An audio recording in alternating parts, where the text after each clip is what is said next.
सहनाववतु सहनौ भुनक्तु सह वीर्यं करवावहै तेजस्विनावधीतमस्तु मा विद्विषावहै। ओम शांति शांति शांति। वैदिक जीवन पद्धति की इस कक्षा में आप सभी श्रोताओं का, दर्शकों का हृदय की गहराइयों से बहुत बहुत स्वागत है, अभिनंदन है। ऋग्वेद का स्वाध्याय हमारे लिए अत्यंत लाभकारी है और हम निरंतरता के साथ स्वाध्याय करते चले जा रहे हैं, उत्साह से, उमंग से, उल्लास से। एक एक वेद मंत्र का इतना गूढ़ रहस्य है और उस रहस्य को यदि हम थोड़ा सा भी अपने जीवन में उतारने का प्रयत्न करते हैं तो जीवन हमारा अत्यंत शोभनीय, महनीय हो जाता है। हर प्रकार के दुर्गुणों से, दुर्व्यसनों से हम बच जाते हैं। संसार का यह नियम है कि जो जैसा कर्म करेगा उसको वैसा परिणाम मिलता ही है। देर हो सकती है, अंधेर नहीं हो सकता है। तो हम जीवन में प्राण साधना करें। ऋग्वेद के चतुर्थ मंडल के सूक्तों का स्वाध्याय कर रहे हैं हम और 44वें सूक्त में ये सुंदर चर्चा है, प्राण अपान की साधना। प्राण की साधना से हम शरीर से अत्यंत शोभनीय हो जाते हैं। आज हम स्वाध्याय करेंगे 44वें सूक्त के चौथे मंत्र का। बहुत ही सुंदर वेद मंत्र है, इसकी चर्चा मैं पहले लिखता हूं फिर करूंगा। ओम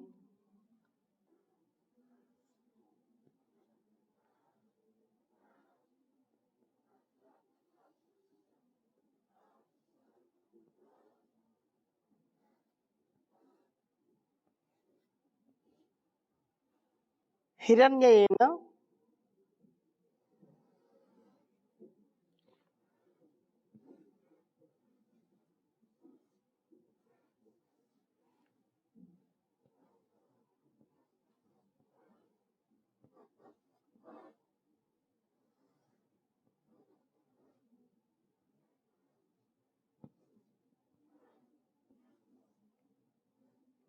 हिरण्येन पुरुहु रथे नेमम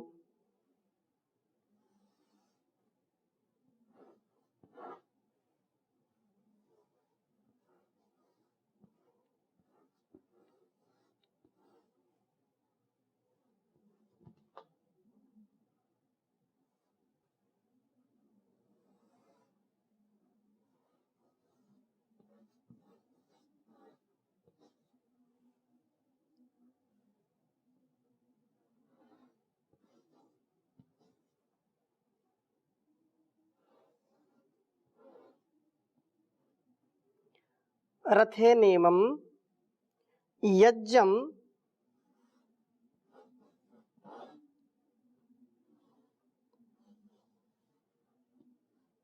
नासत्योप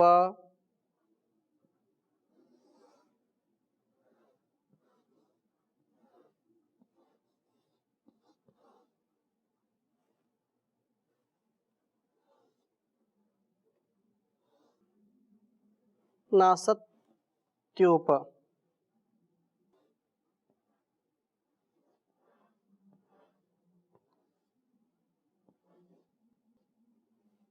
यातम।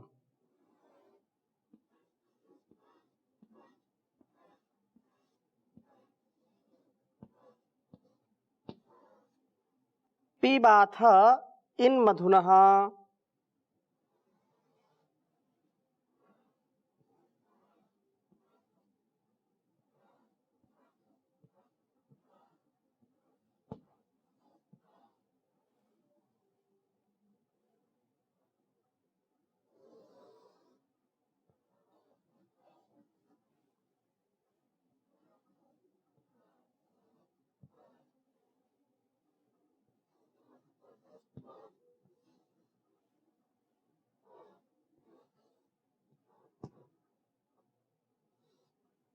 इन मधुनः सौम्यस्य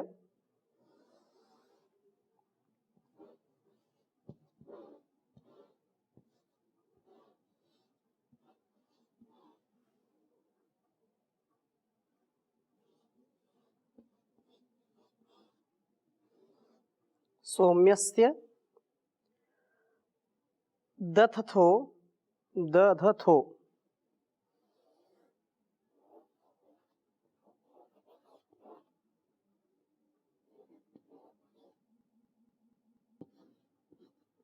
दधथो रत्नं विधते जनाय।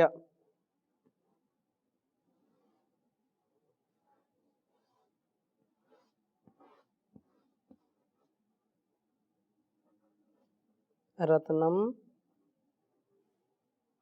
विधते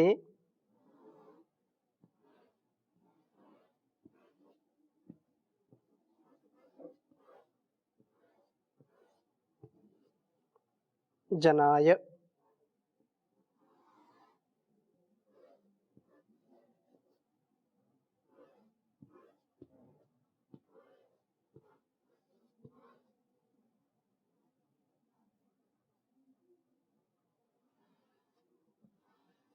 ऋग्वेद के चतुर्थ मंडल के 44वें सूक्त का यह चौथा मंत्र है। 4:44-4। ओम हिरण्ययेन पुरुभूरथेनेमं यज्जं नासत्योपयातं पिबाथ इन्मधुना सोमस्य दधथो रत्नं विधते जनाय। ओम हिरण्ययेन पुरुभूरथेनेमं यज्जं नासत्योपयातं पिबाथ इन्मधुना सोम्यस्य दधथो रत्नं विधते जनाय। बहुत ही सुंदर वेद मंत्र है। कहा है कि हे प्रभु, प्रभु प्रिय पालन पूर्णयोः धातु से बनता है। पालक व पूरक होते हुए नासत्या अश्वनी देवो प्राणापानो आप हिरण्ययेन रथेन ज्योतिर्मय शरीर रथ से इमं यज्ञम हमारे इस जीवन यज्ञ को उपयातम समीपता से प्राप्त हो। आपकी साधना से हमारा यह शरीर रथ ज्योतिर्मय व तेजस्वी बने। प्राण अपान की साधना अर्थात प्राणायाम करने से इतना जीवन का उत्कर्ष होता है, शरीर भी स्वस्थ होता है, कांतिमय, बलिष्ठ और रोग रहित होता है। श्री स्वामी जी महाराज ने यह हजारों लाखों करोड़ों लोगों के ऊपर इसका प्रयोग करके योग का प्रयोग व्यक्ति का जीवन बदल देता है। उनका जीवन वास्तव में निरोगता से, आरोग्यता से युक्त हो जाता है और ज्योतिर्मय शरीर रथ उत्साह से परिपूर्ण कब होगा? जब पालक पूरक यह प्रभु हमारा रक्षण करेंगे। तो वह प्रार्थना निसंदेह हमारे जीवन के लिए लाभकारी होती है, जिससे हमारे अंदर उत्साह आता है। और प्रार्थना जो आवश्यकता है उसके लिए की जाती है। तो प्रार्थना जब हम करते हैं, प्रार्थना पूर्वक प्राणायाम करते हैं, प्रार्थना पूर्वक जब कोई कार्य करते हैं तो उससे हमारी हताशा निराशा भी दूर होती है। उससे हमारे अंदर सात्विकता का आधान होता है। जो व्यक्ति गलत विचार करता है, नकारात्मक विचार करता है, गलत गलत कार्यों को करता है, तो उस असहज और अज्ञानता से, अविवेक से युक्त व्यक्ति को कभी भी सुख शांति का लाभ नहीं मिल पाता है। सुख शांति आनंद युक्त जीवन उसका नहीं हो पाता है। परंतु यदि व्यक्ति अपने शरीर को भी, मन को भी प्राणायाम के माध्यम से बलिष्ठ बनाता है, तेजस्वी बनाता है, तो उसका उत्साह कभी कम नहीं होता है। इसलिए यहाँ पर ये प्रार्थना की है, ना सत्या अश्वनी देव प्राणापानौ आप हिरण्ययन रथेन।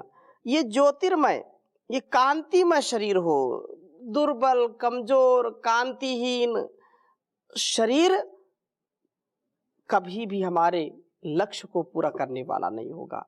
जो शरीर से बलिष्ठ है, लेकिन इसका अहंकार भी नहीं होना चाहिए, अहंकार से हम दूर रहें।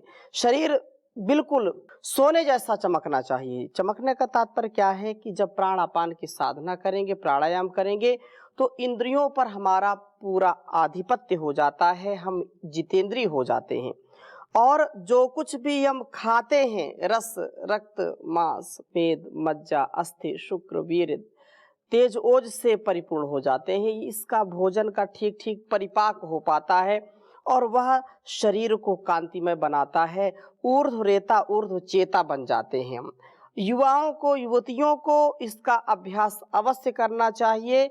अपनी सात्विक बुद्धि, अपने सात्विक कर्मों, अपने सात्विक स्वधर्मों का पालन करने के लिए प्राणायाम परम आवश्यक है। ये औषधि है, महाऔषधि, रोगियों के लिए महाऔषधि और योगियों के लिए समाधि का साधन है। इसलिए प्राण की बड़ी महिमा उपनिषदों में भी गाई गई है। वेदों में तो है ही है, वेद तो उसके मूल हैं, लेकिन उपनिषदों में, दर्शनों में बहुत ही महिमा इसकी गाई गई है।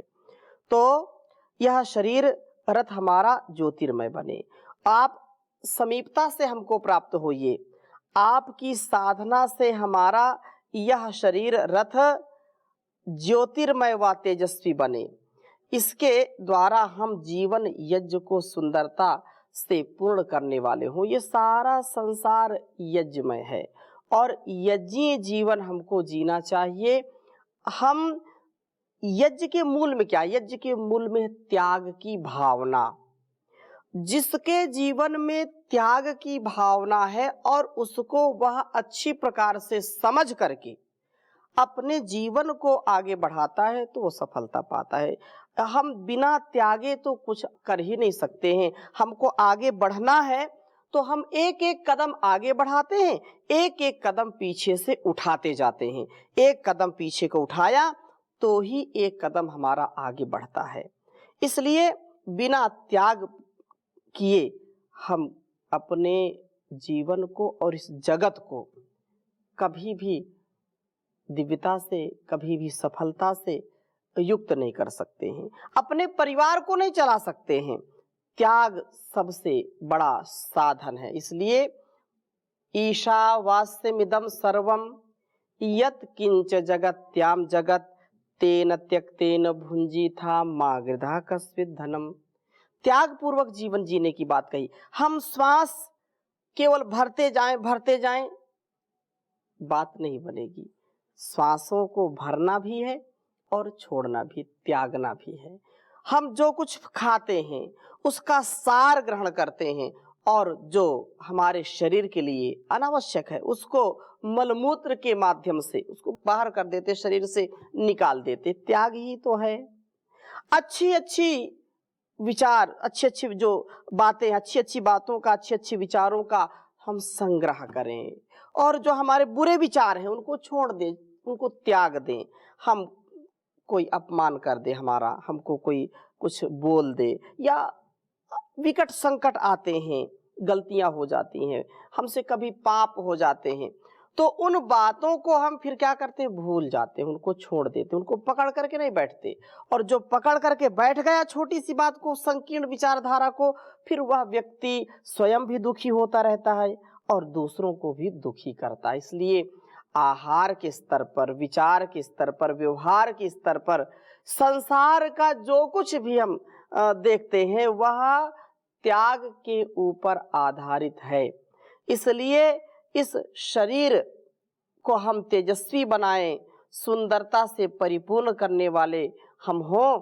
और प्रार्थना की है कि हे प्राणापानो, आप इत निश्चय से सोमस्ते मधुनः, जो वेद मंत्र में कहा सोमस्ते मधुनः, इस सोम संबंधी मधु का पिबाथ पान करते हो। सोम को शरीर में ही सुरक्षित करते हो आपकी ही शक्ति से। देखो, शरीर का एक एक अंग, एक एक कोशिका ये प्राण से ही चलती है। प्राण वायु यदि ना हो तो शरीर हमारा कार्य नहीं कर सकता है। प्राण से ही ये जीवन चलता है।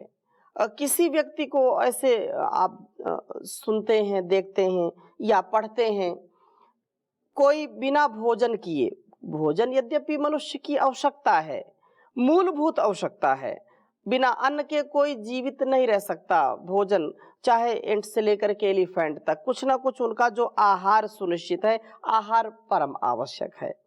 तो यदि मनुष्य को आहार न दिया जाए, भोजन के रूप में जो लेते हैं, तो 15 दिन से लेकर के 1 महीने, 2 महीने, 90 दिनों तक का लेखा जोखा मिलता है। ऐसा सुनते हैं कि 90 दिन तक व्यक्ति बिना कुछ खाए रह सकता है।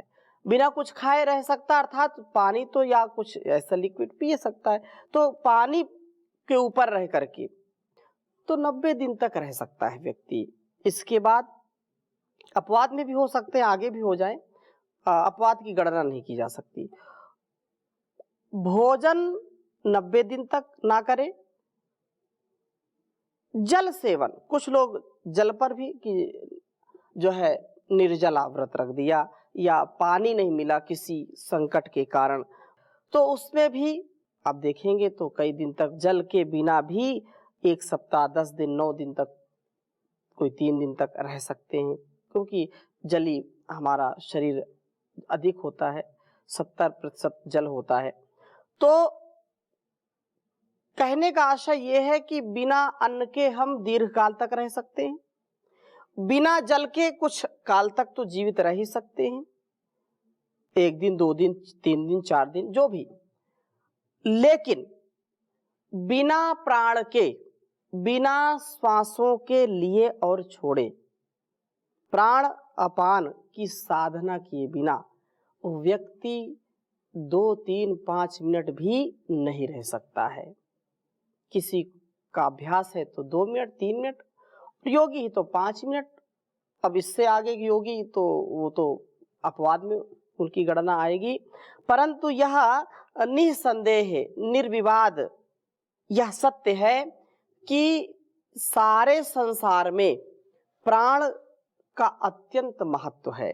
इसलिए प्राण अपान हमारे जीवन की रक्षा करते हैं, जीवन को श्रेष्ठ बनाते हैं, और ये हमारे रस, रक्त, मांस, मेद, मज्जा, अस्थि, शुक्र और वीर्य की पुष्टि करते हैं, उनको शक्तिशाली बनाते हैं, और सोम को शरीर में ही सुरक्षित रखते हैं। जो प्राणायाम करता है वह ब्रह्मचर्य का पालन करने में सफल रहता है, तेजस्विता से युक्त रहता है। इसलिए कहा कि हे प्राणापानो आप विधते, विधते जनाय, विधते जनाय, अंतिम में कहा विधते जनाय, अर्थात परिचर्या करने वाले उपासक मनुष्य के लिए रत्नम दधतः, रत्नम दधतः, अर्थात आप रत्न देने वाले हैं, अर्थात रमणीय वस्तुओं को धारण करते हो। जो प्राणायाम करेगा, प्राण की साधना करेगा, वह निश्चय से रमणीय जीवन जीने वाला होगा, सुंदर जीवन जीने वाला होगा। उसके लिए संसार में कुछ भी अप्राप्य नहीं है, अर्थात वो जो चाहे वो प्राप्त कर सकता है। पतंजलि योगपीठ और भी जितने संस्थान हम देख सकते हैं अपने स्तर से, आप देखेंगे कि जिनके मूल में योग है, तो वो हर प्रकार से अपने भौतिक जीवन को भी, आध्यात्मिक जीवन को भी पूर्ण दिव्यता के साथ, पूर्ण शक्ति संपन्नता के साथ, संप्रभुता के साथ वो जीते हैं। संकीर्णता और बेचारी लाचारी नहीं होती है, वो सदा उत्साह में रहते हैं। इसलिए कहा कि प्राण साधना से शरीर रथ ज्योतिर्मय व तेजस्वी बनता है, सोम का रक्षण होता है तथा शरीर में सब रत्नों का धारण होता है। सब प्रकार से हम रत्न धारण करने वाले होते हैं। बुद्धि बल, मनोबल, शरीर बल, धन बल, जन बल, हर प्रकार का बल हमको प्रबलता से मिलता है। योग बल में इतना सामर्थ्य है, इसलिए हम योग की साधना में सदा लवलीन रहें, इससे भिन्न आचरण ना करें तो जीवन हमारा निरोग रहेगा और जगत भी हम ऐसे ही निरोगी बना पाएंगे। प्राण साधना के द्वारा हमारा शरीर हिरण्य सुवृत हो, ज्योतिर्मय हो और सकलांग पूर्ण, अर्थात किसी भी प्रकार से हम अपंग ना हो, अपाहिज ना हो, दिव्यांग ना हो। इसलिए 5वें मंत्र में भी बहुत सुंदर बात कही है। ओम आनो यातम दिवो अच्छा पृथिव्या हिरण्येन सुवृता रथेन मा वामन्येनियमन्य देवयन्तः संयदद्दे नाभिपूर्व्या वाम। कहा कि हे प्राणापानो, दिवा पृथिव्या अच्छा, द्युलोक व पृथ्वी लोक का लक्ष्य करके हमारे मस्तिष्क रूप देवलोक व शरीर रूप पृथ्वी लोक का ध्यान करके हमारे लिए आप हिरण्येन ज्योतिर्मय सुष्ठु वर्तते तथा बिल्कुल ठीक ठाक अर्थात सकलांग रथेन शरीर रथ से प्राप्त हो। प्राणापान की साधना ही हमारे जीवन की बाधाओं को दूर करने वाली है, इसलिए आप हमारे लिए प्राप्त होइए। देवयंता, अन्य दूसरे देवयंता द्यूता आदि क्रीड़ाओं को करते हुए लोग आपको मां नियमन रोकने वाले ना हो, अर्थात हम अन्य व्यवहारों में उलझकर आपकी साधना को कभी भूल ना जाएं। लोग कहते हैं कि प्राण साधना अर्थात प्राणायाम योगाभ्यास करने का समय हमारे पास नहीं है। समय बहुत है, लेकिन समय का वो दुरुपयोग करते हैं। कोई किसी मनोरंजन में, कोई किसी में, कोई मोबाइल में लगा है, कोई पत्ते खेल रहा है, कोई कुछ कर रहा, कोई कुछ कर रहा है जो निरर्थक है, उसका कोई अर्थ नहीं। उसका ना आध्यात्मिक कोई लाभ है, ना कोई आर्थिक लाभ है, ना कोई सामाजिक लाभ है, ना उससे बौद्धिक सामर्थ्य बढ़ेगा। ऐसे निरर्थक कार्यों को हम करने लग जाते हैं और कहते हैं समय नहीं है। तो यहाँ प्रार्थना की है कि हमको समय पूर्वक हम जीवन को जिएं और समय का ध्यान रखें, समय से इस योग साधना को करने वाले हों, इससे विपरीत कोई अनावश्यक कार्य न करने वाले हों। कभी हम भूले नहीं, आलस्य प्रमाद ना करें। आपका तो पूर्व्या सर्व मुख्य सर्वप्रथम नाभि न बंधने संबंध संददे, मुझे आपके साथ बांधता है, मेरा सर्वोत्तम संबंध आपके साथ ही तो है। आत्मा के साथ प्राणों का संबंध शाश्वत है। प्राण साधना से ही मस्तिष्क हिरण्य ज्योतिर्मय बनता है तथा शरीर सुवृत पूर्ण रूप से स्वस्थ होता है। प्राण साधना द्वारा हमारा शरीर हिरण्य सुवृत हो, ज्योतिर्मय सकलांग पूर्ण हो, हम सदा उन्नति के पथ पर चलें और कभी भी हमारा अहित न हो, हम कभी भी आपका ध्यान मन से बिसारे नहीं, ऐसा यह संकल्प हमारा हो। हम कितने भी दिन दुखी हों, लेकिन दिन दुखी होते हुए भी यदि प्राण साधना करेंगे तो सुखमय जीवन जिएंगे। तो और भी आगे चर्चा करेंगे, आज यहीं पर विराम देते हैं। ओम शांति शांति शांति।